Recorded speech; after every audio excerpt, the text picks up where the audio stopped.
Monsters soaring straight out of a nightmare. There are a surprising number of accounts of these flying humanoids chasing cars at incredibly fast speeds. After the accident and my brother was on his way to the hospital, I knew something horrible had tried to get us. Imagine the terror of a Bigfoot with wings. He saw his father being jerked to his feet and lifted into the air. And I tell you, that was the spookiest thing I ever saw in my life. I'm gonna go check it out. Ambushed in the Pine Barrens by the devil's spawn. I have never been so scared in my entire life. My heart was pounding. I couldn't breathe. It was pure, unadulterated fear.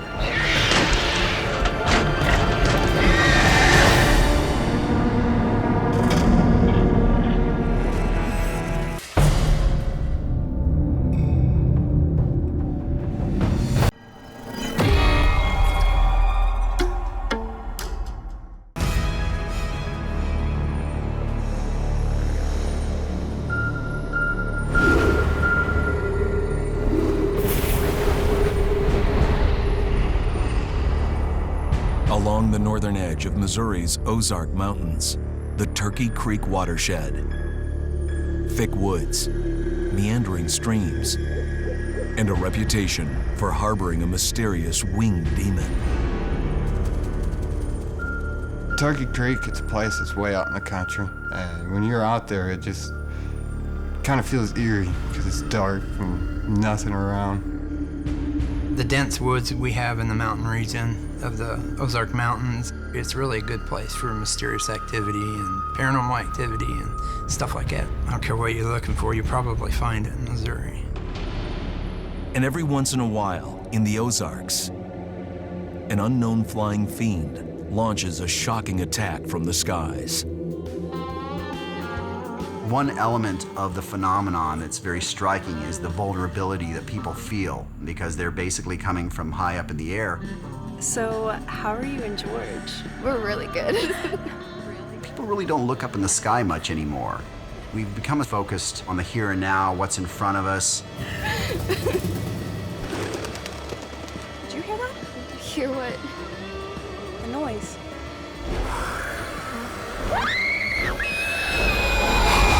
And then they swoop down from the sky out of nowhere in a moment.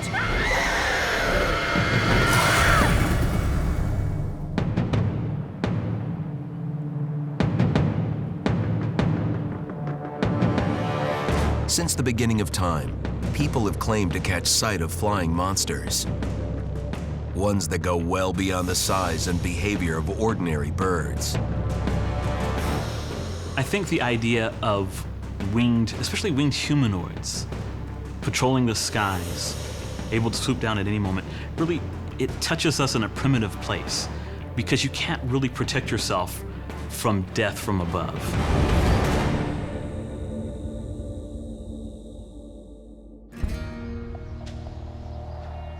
Don Overton grew up in Nevada, Missouri, a small town close to Turkey Creek. Missouri is very quiet, and you'd have to go out and search for things to do. Boredom was never an issue for Don and his brother Dan. They were always looking for some kind of adventure. One July night in 1998, a plan was hatching for a trip into the dark woods of Turkey Creek. Yep, the Cosgrove Farm, pretty scary place. Oh, and then there's Turkey Creek. Remember that place? Old Indian burial ground. They say there's something out there protecting the dead. Ooh. The reason why I wanted to go to Turkey Creek was there was a Indian burial ground close by that there was some reported mysterious activity happening there. I don't want to go out there. People say there's some scary stuff out there. Come on, let's take a ride. All right, there you go. That's the spirit. They were right to be wary. They'd barely make it out alive. So we decided to get in a vehicle and take off and go check it out.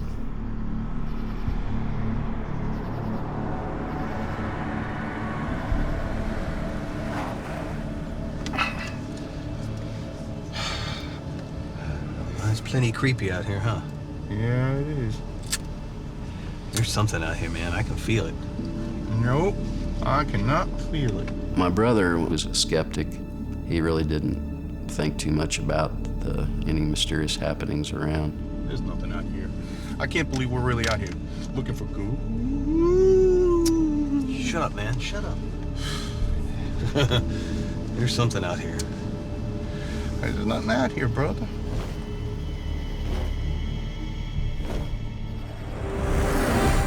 And that's when the vehicle lifted off the ground.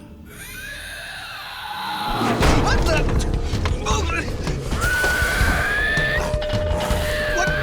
Some force started shaking our vehicle violently, and we were getting rocked around. It was something that had a great deal of power, a great deal of strength. It just felt like it was all around us. When their car fell back on the road, Go! Go, man! Go, go, go, go, go! they had a chance to escape.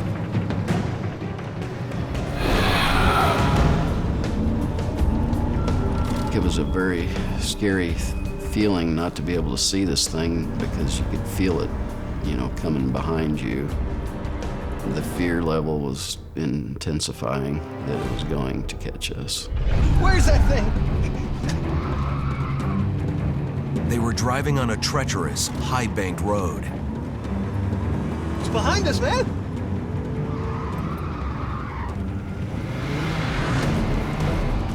There it is! Watch out!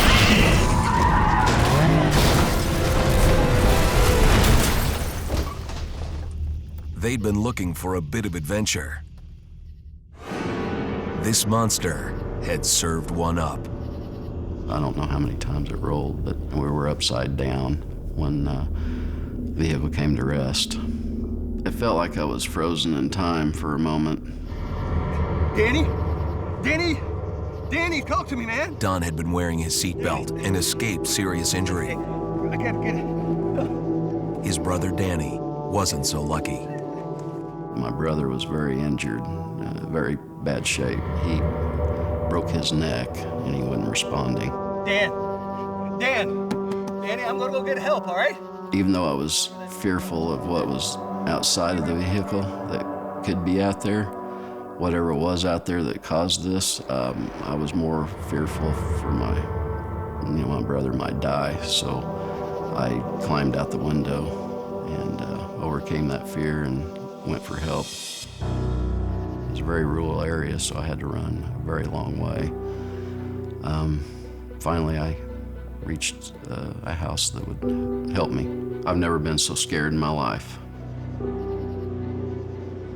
What kind of creature could deliver such a devastating airborne assault? The flying monster from Missouri tends to fit the mold of the so-called flying humanoids. There are a surprising number of accounts of these flying humanoids chasing cars at incredibly fast speeds, and also many accounts of them actually swooping down at people's windshields.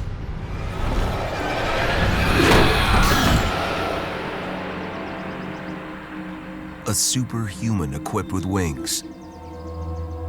And this flying fiend seems built for battle. There's a malevolent nature to these creatures, and they seem to be very aggressive against us. Over the last 50 years, across the continental US, flying humanoids have been reported dozens of times. Accounts of flying humanoids actually date back centuries to 900 BC. There are ancient mythologies and folklores all over the world that speak of these flying humanoid or winged humanoid types of beings.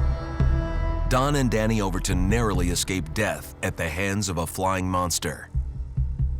After the accident, and my brother was on his way to the hospital, in the back of my mind, I knew what had happened. I knew something horrible had tried to get us. Despite the close call, Don still hoped to find answers about the attack. He'd get them 12 years later on a return trip to Turkey Creek. We had no idea that we were going to experience what we did. All of a sudden, in the woods behind me, the noise gets more and more intense. It's coming from the back of the woods, running directly towards us.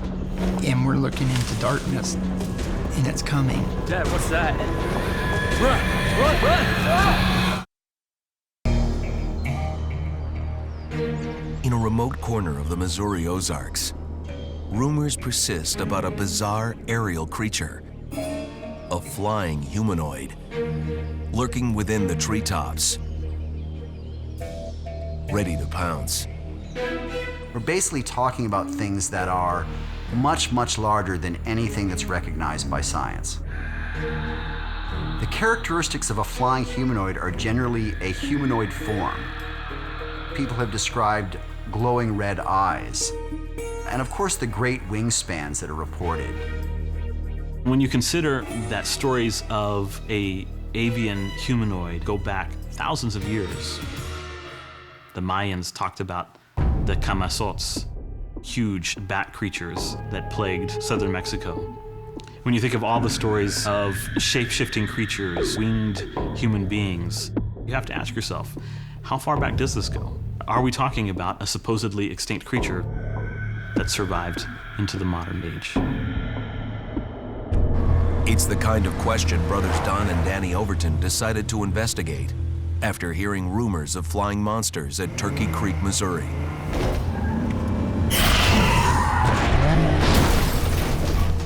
They had an encounter that nearly ended in death.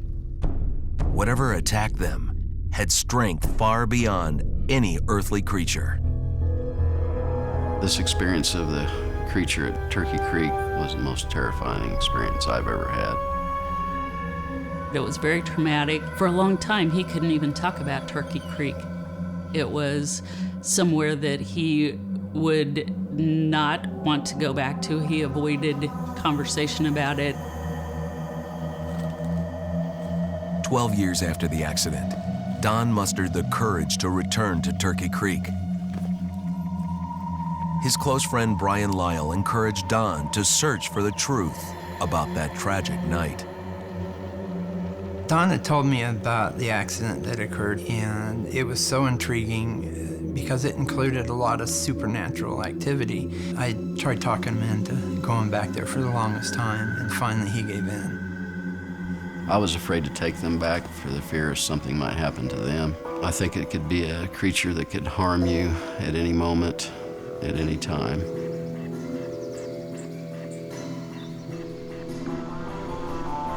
In the summer of 2010, Don, Brian, and Brian's teenage son, Derek, made the trek into Turkey Creek, a remote Ozark territory underlain with sinkholes, springs, and caves. Imagine going down a country road, barely enough room for one car. You feel confined and closed in, and you look around, you feel this sense of being trapped, like there's nowhere to run.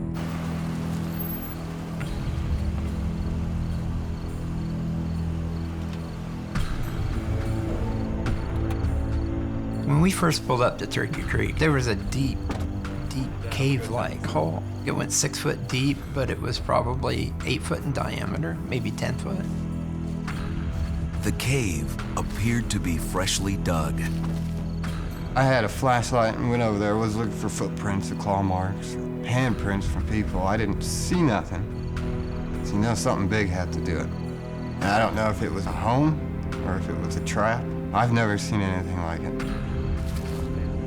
Finding nothing, Derek headed back to the truck. That's when we heard something coming towards us, something coming through the woods, something large. We heard this growl, scream type thing, and none of us could identify it.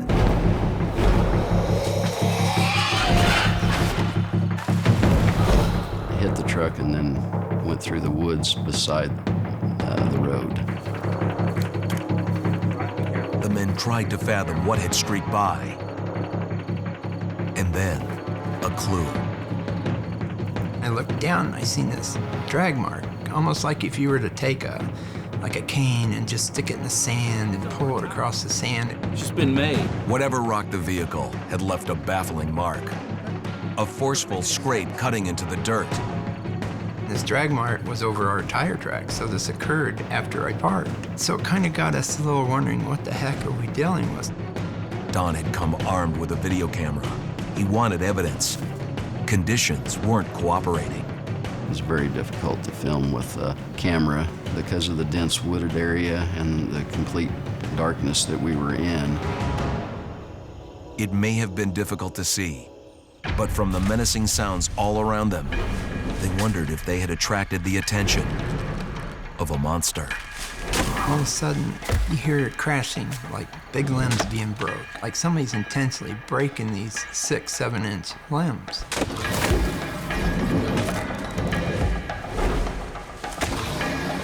And thuds into the ground, like somebody had jumped from a 20-foot tree. It was that loud of a thud. I've never heard anything quite that big that could move that fast. And it just keeps getting more intense, and I'm following the sound with my flashlight. I'm almost in shock at first. There it is. Once again, confronted with the flying humanoid of Turkey Creek.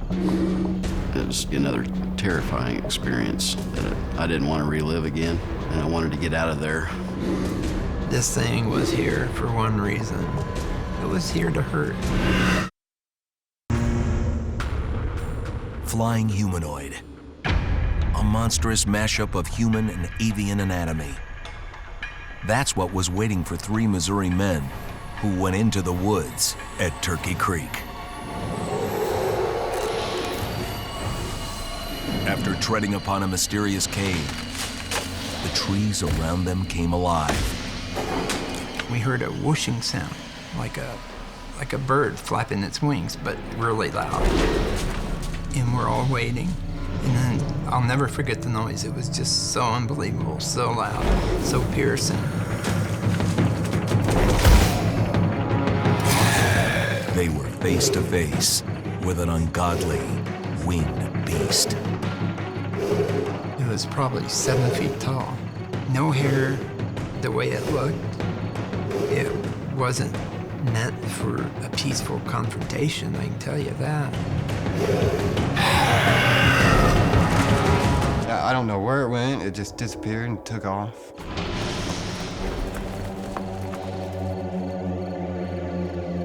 Caught up in the moment, they pursued the creature until they realized they were in over their heads. Dad, what's that? Run! Run! Run! It sounded like it was coming like a freight train at you.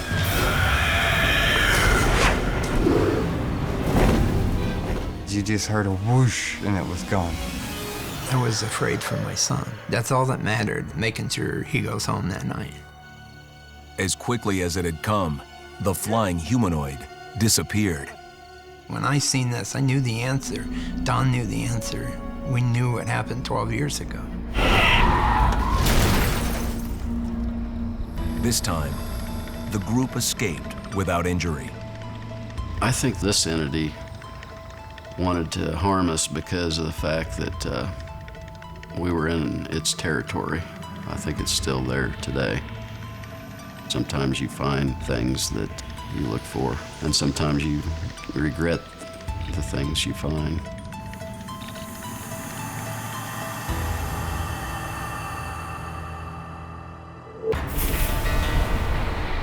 Along the eastern seaboard, in southern New Jersey, there's an extensive patch of wilderness, the Pine Barrens. When you're back in the Pine Barrens, the feeling that you get is aloneness. You're alone. You're in the middle of these massive woods. Your senses, I think, are heightened. Your hearing, your vision, everything.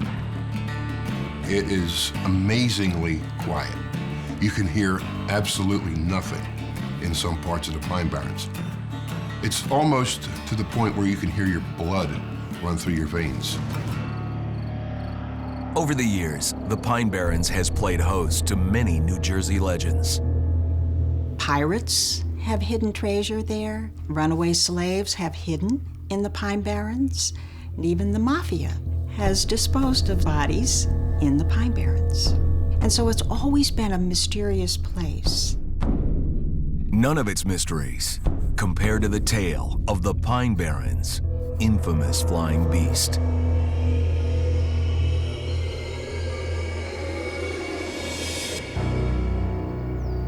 By most accounts, the story began a long time ago when America was just 13 colonies and settlers labored to make their way in a strange new world.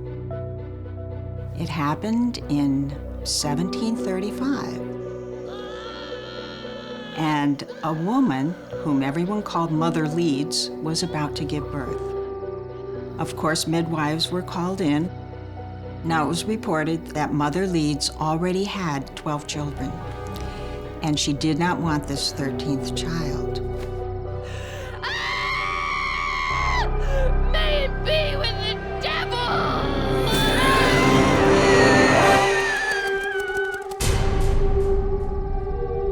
With that curse, evil stepped forth to rock the cradle.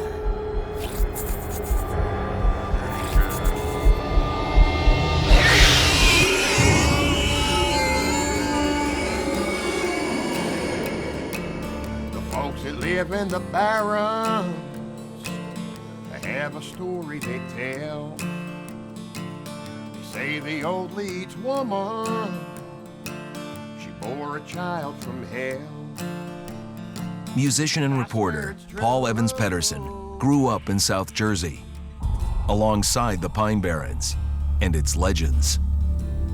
If you lived here, if you were born here, you heard about the Jersey Devil, probably the first story you ever heard. And finally, after all these years of hearing it, there it was in my yard. And my house is 100 yards from the western part of the Wharton Track, which is the Pine Barrens. Paul's encounter with the monster took place some 50 years ago. The night he was left in charge of watching his little sister. I'll be back in a few minutes. You guys be good. Listen to your brother. Okay? Bye. Bye, Mom. My mother had left me and my sister so she could go pick my dad up at work.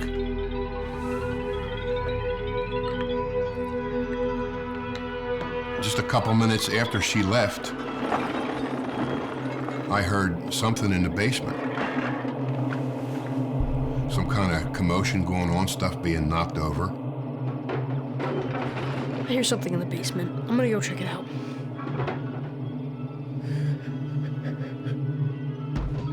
I walked over to the cellar door and heard something coming up the steps in a really strange way. Not like a man would walk up the steps. Something like hopping up the steps, making a god-awful noise. Almost like wings flapping or some kind of commotion. I had the presence of mind, thank God, to lock the door. It was getting closer and closer, and I was scared to death.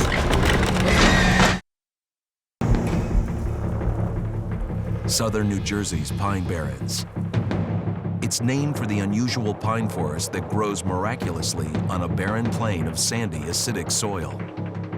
Coupled with this curiosity is the hideous monster that supposedly haunts these woods, the Jersey Devil.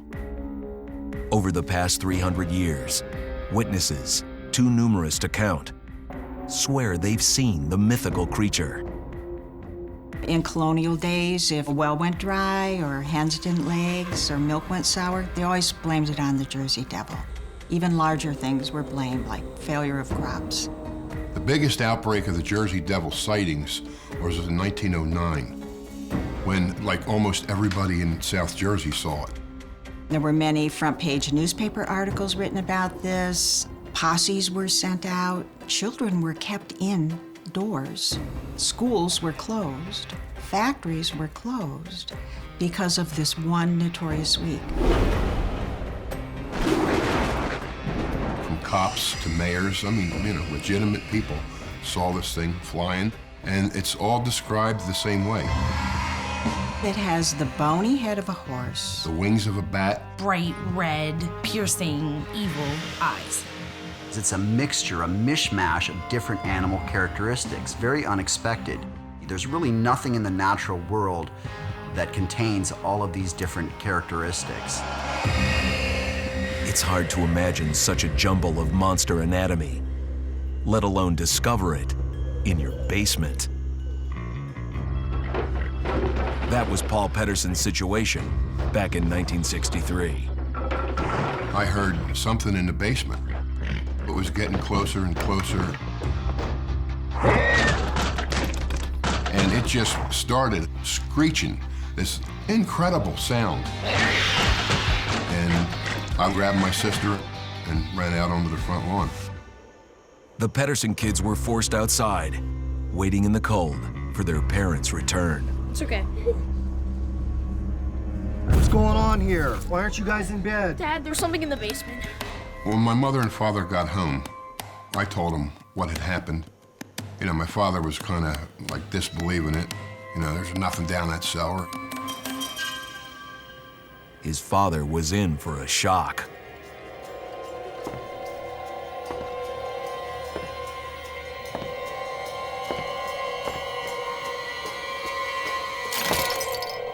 All the Christmas balls were broken, all the tinsel's all over the place, all the tools are scattered all over the basement. Something was down there. All the windows in the basement were nailed shut. The only way in or out of that basement, other than the cellar steps from the kitchen, was the coal chute. To escape, it would have had to fly. Is everything all right down there, honey? It shook my father up pretty good. After that night, they tore the coal bin and the coal chute out of the cellar and dismantled it and threw it away. After it happened, even our neighbors said, you had a visit from the Jersey Devil. He might have just dismissed the whole thing as an odd curiosity. Only years later, Paul finally laid eyes on the monster. Once again, it happened right in his own home. A couple years ago, I was watching TV one night,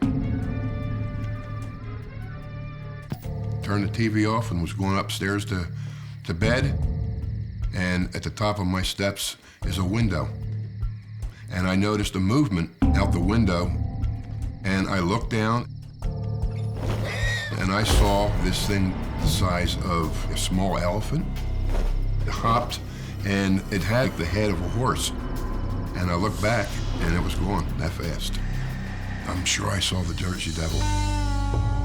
It is real. And Paul Pedersen has lots of company. Recently, Denise Dubois had her own frightening encounter with the Pine Barrens' notorious beast. I've been to the Pine Barrens a million times, but this night was completely different. It was late 2008, and my then boyfriend purchased a new handgun, and we wanted to go shoot it, and I knew the perfect place. After a 40-minute drive, they were in the thick of the Pine Barrens. No, I bet I can hit it on the first shot. So we get back there, and we set up the target, and we're maybe about 10 feet from the car. Show me what you got. And the next thing you know,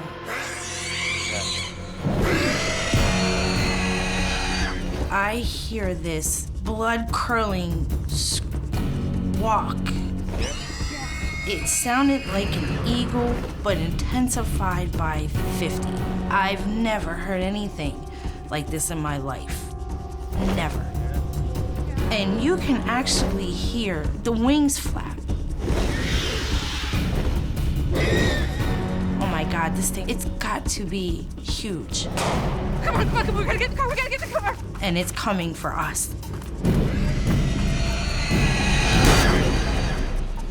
We felt like prey. It hit the top of my car. Boom! There was a huge dent on my car. I feel the Jersey Devil was upset because we were shooting the gun. We were imposing on his territory. There's definitely something out there. Too many people report the same exact looking creature for it not to be real. I'll never forget that scream. I have never been so scared in my entire life. Never.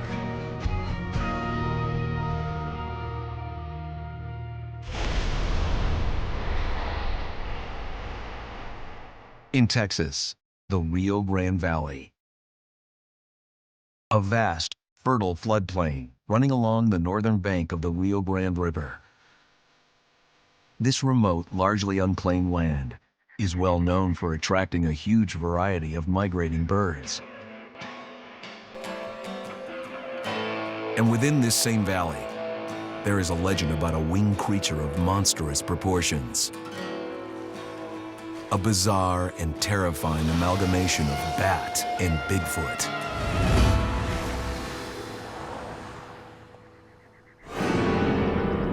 Rumors about the flying creature came to life in the 1970s, with an outbreak of sightings in communities in the Rio Grande Valley. The buzz all started in the first couple months of 1976. Things came to a head when a man in Raymondville, out in his front yard, was attacked by a creature that he claimed had simian and bat-like features and leathery wings. As the story goes, on January 14th, 1976, Armando Grimaldo stepped outside to enjoy the quiet evening. He heard a papery flapping noise above him and felt a strange draft. By the time he looked up, it was too late. Grabbed by the monster, Grimaldo finally managed to break free. He reported the attack to the police. And his story was corroborated by his neighbors because the back of his jacket and his shirt had been shredded by what appeared to be talons. After that attack, the story went wild. All of the newspapers were reporting it. Other reports began to pour in. People were making their children stay indoors. They were afraid that the creature might attack them. There was a general panic throughout the entire Rio Grande Valley at that point. The media immediately seized upon the name of Big Bird for this creature. But I will tell you what, this creature was not fuzzy, it was not yellow, it didn't have a funny looking beak. It was hideous.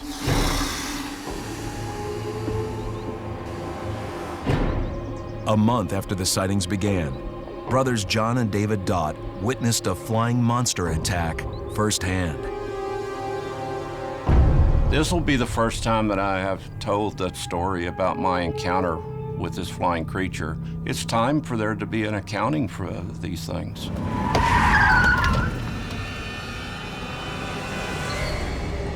Appeared to be probably 8 to 10 feet tall. Holy crap. And all I saw was big glowing red eyes. This wasn't anything like I'd ever seen.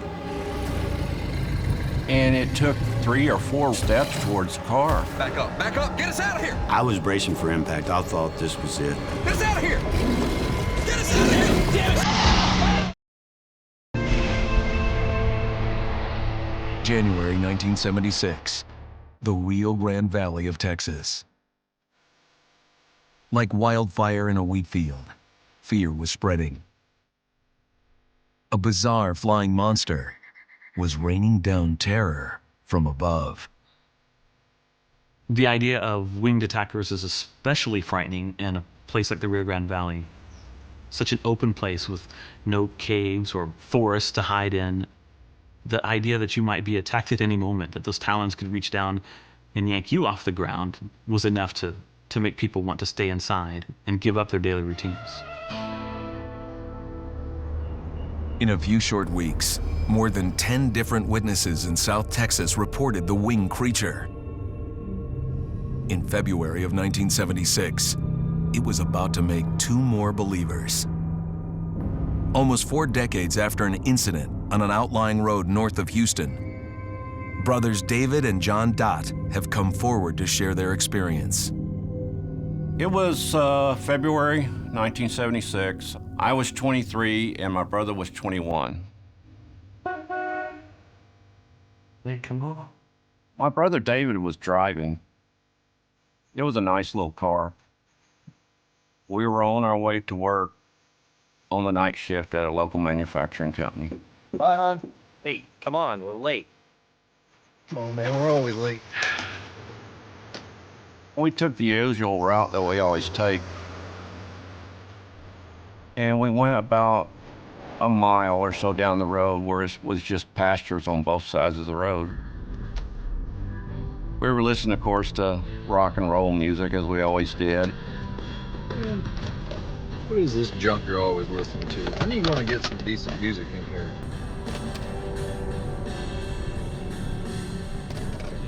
All of a sudden, he said, "Look up ahead." There was something standing in the middle of the road. Man, he ain't gonna move. You need to slow down.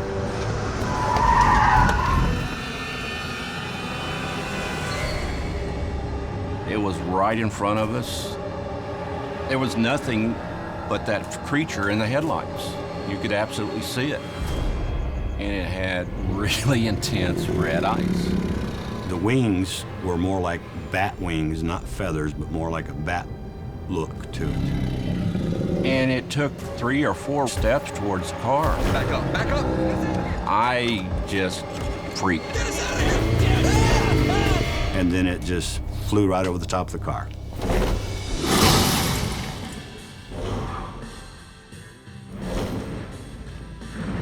And as we looked up through the windshield, all I can remember is these huge red glowing eyes staring down at us as it flew over the car.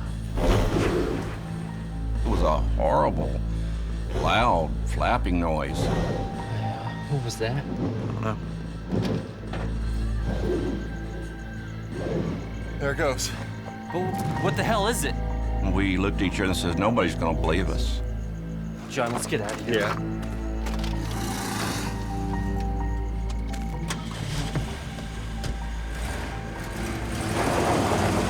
And all I was about is getting out of there. I drove about the limit the car would drive so I could get back to civilization. The brothers were so convinced no one would believe them, they never discussed it again. We actually never said a thing to each other, it seemed. I don't remember saying anything. We were both in shock. It's been probably 38 years since this happened, and I'll promise I'd never tell anybody, but maybe it's time people heard this story. I suspect that a lot of people who see creatures like this keep the story to themselves. I'm sure that a lot of people just keep their mouth shut for fear of what people might say. It's understandable that they're very hesitant to talk about these things publicly because they've obviously seen something that is unexplainable, something you can't find in the science books. Back in 1976, we were pretty young, full of piss and vinegar, as they say, and so when you see this huge creature flying at you... John, let's get out of here. Yeah. Let me tell you what, that changed our attitude. We weren't so full of ourselves after this.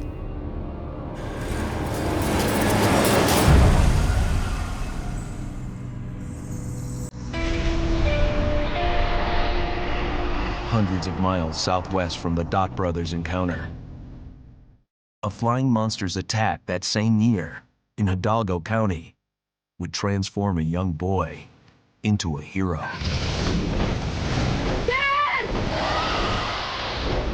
He saw his father gripped by the talons of an enormous avian humanoid that flapped its wings and tried to lift the man out of the deer stand.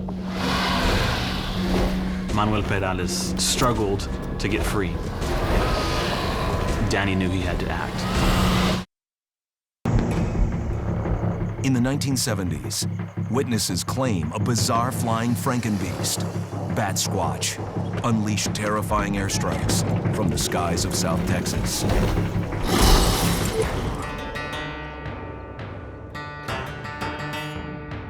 David Bowles grew up in the Rio Grande Valley. He has collected monster stories throughout the region. One of the most nail-biting encounters was the one that Manuel Perales and his 12-year-old son Danny had in the month of January of that year. It was An uncommonly cold January morning, Hey, Daddy, help me out. when father and son arrived in their radial pickup at a friend's ranch in northern Hidalgo County, it was early in the morning. Let's go. Right, that's it. When father and son pulled their rifles out, their cooler full of sandwiches, and climbed up into the deer stand and began the long wait. After a few hours, a deer did arrive. Just the sort that his father wanted to bag that day. Manuel nudged his son, indicating that he should go ahead and take the shot.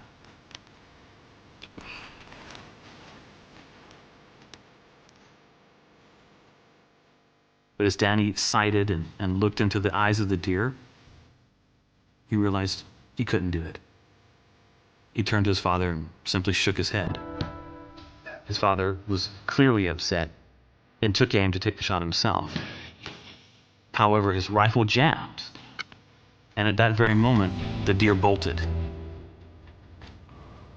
His father turned to Danny and asked him, "Why couldn't you take the shot?" Danny, before he could reply, was startled to see his father suddenly pulled to his feet.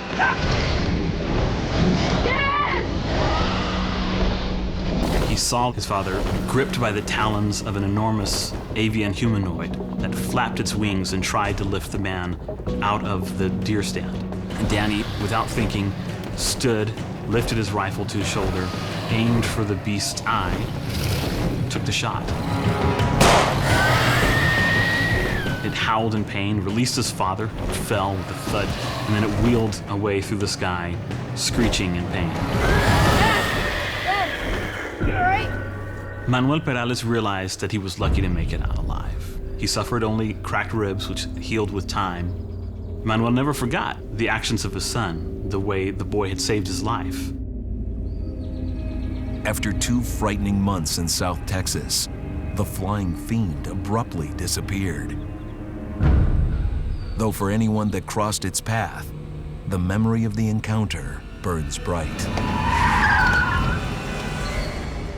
That 15 or 20 seconds that we saw that creature is ingrained forever in my memories. Today, if I close my eyes, I can see that thing. I do remember those eyes, and that will take me to my grave, those glowing red eyes.